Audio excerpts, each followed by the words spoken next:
What up, YouTubers? Waspray back again with a tag video. Um, Sandom Todd did a video about top 5 PS2 games. It's tagged from he was tagged by somebody else and he did an open tag, so I figured, what the heck, let's do this. So here we go. Top 5 PS2 games. I'm gonna start with number 5, Psyops. This game was cool because he had kind of like, oh, I still got my receipt in there even.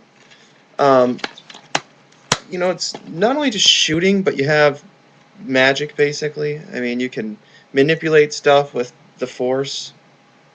The Force. It's not the Force, but basically the Force. It's really fun. It's really, really cool. I like this game a lot. So, Psyops, it's ultra cheap now too. I think this is $6.99 years ago. I think I just saw it recently for like $3. Must get. I never beat this. I know Adam said once he beat and didn't. I think I got stuck on this a long time ago. Never finished it. Star Wars Battlefront. I am one of the few that actually likes this one better than the second one. I thought the first one was way better.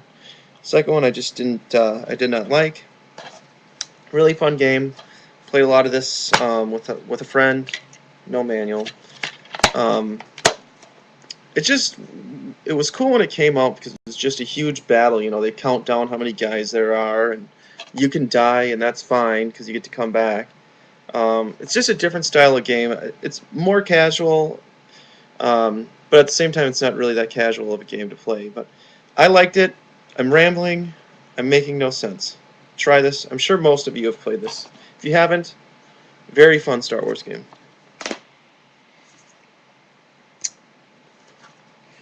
Sorry about this here. Alright, next, Baldur's Gate.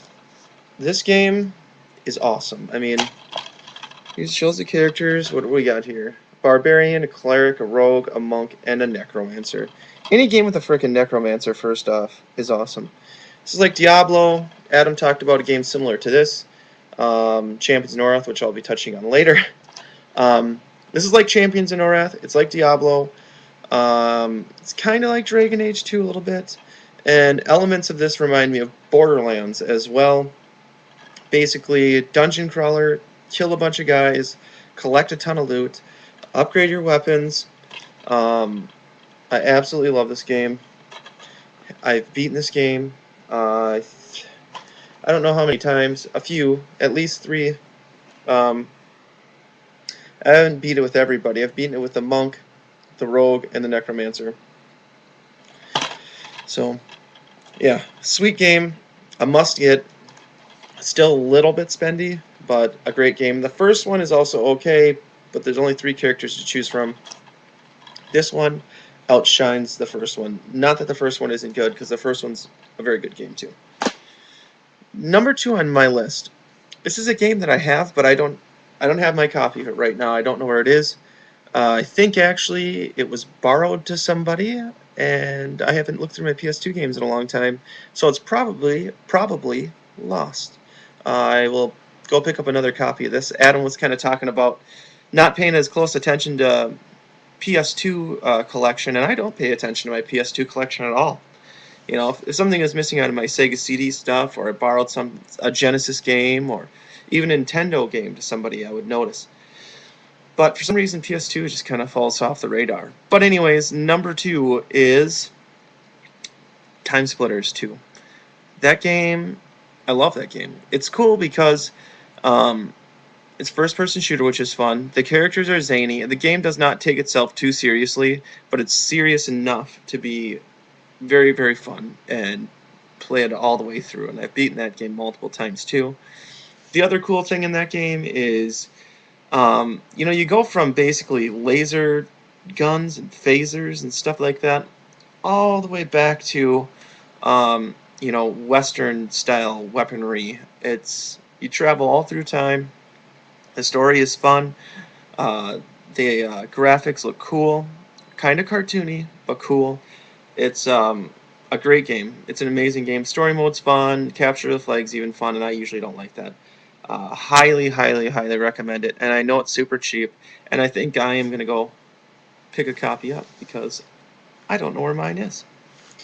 Now, number one, it's not really fair to give two games a number one spot, but I'm going to. This is probably my favorite series of games. Actually, probably my favorite game ever. The end. I'd probably claim that was something else, but this is probably the real one. This is probably the really real favorite game ever. We got Champions of Norath. I do have some damage on the case. This is another one I didn't know I had the damage on there, but I do. Champions of Norath. No manual. Take a look at the back. This is another dungeon crawler, similar to Baldur's Gate. This is just done much better. The characters in this game are awesome. The enemies in this game are awesome. The replay value of this game is awesome. You can't get all the spells until you play through it twice. Yeah. The only problem with this game is if you're the wizard, once you get to, like, say, 4 times through the game, or 3 to 4 times, your spells just suck. They're not good anymore. You've maxed everything out, and it's not strong enough to really hurt guys too much. Like the barbarian, if you're going through multiple times, is the guy to beat, because he almost gets to a point though where he's too good as well, and he just can, like, smash everybody. But this one and this one, Champions of Norath 2 Return to Arms, this is the best game ever made. So this is awesome. You can take your characters from the first one and bring them over here, like Adam was saying. This one's a little bit longer than the first one, which is needed. I wish it was way longer than what it is, even still. And it's not short. It's a long game, but like I said, this one I think I've beaten about twice. Then I've taken these characters and brought them here. In this game, I've beaten a lot of times. I don't know how many times. Somewhere between the 4 and 10 mark. Somewhere in there. But anyways, this is a must-get. You have to get this game. I got it new, actually. This one is one that I actually stumbled into. It was real hard to find, and GameStop had this weird Game Days sale. I've got the sticker on the front still. They had half off the marked price, and they had a huge stack of these. I wish I would have bought them all and saved them, because I think they're worth a little bit now, maybe $30 or so. And I got these for 15. So this is an absolute must-get. This game is just tons of fun. Graphics rock. I know I'm rambling on about this game, but you really cannot say enough about this. Let's see if they have a characters list. 7 races, 7 classes. I'm sure I could find it out, but let's see here. If you're bored, feel free to shut her down now, because it's just going more and more into the characters. Oh, here we go. We've got Iksar Shaman. I could be saying this wrong. He's a lizard shaman. And we got Vashir Berserker, which is like a cat guy. You can make him look like a tiger. There's also a panther skin you can give him.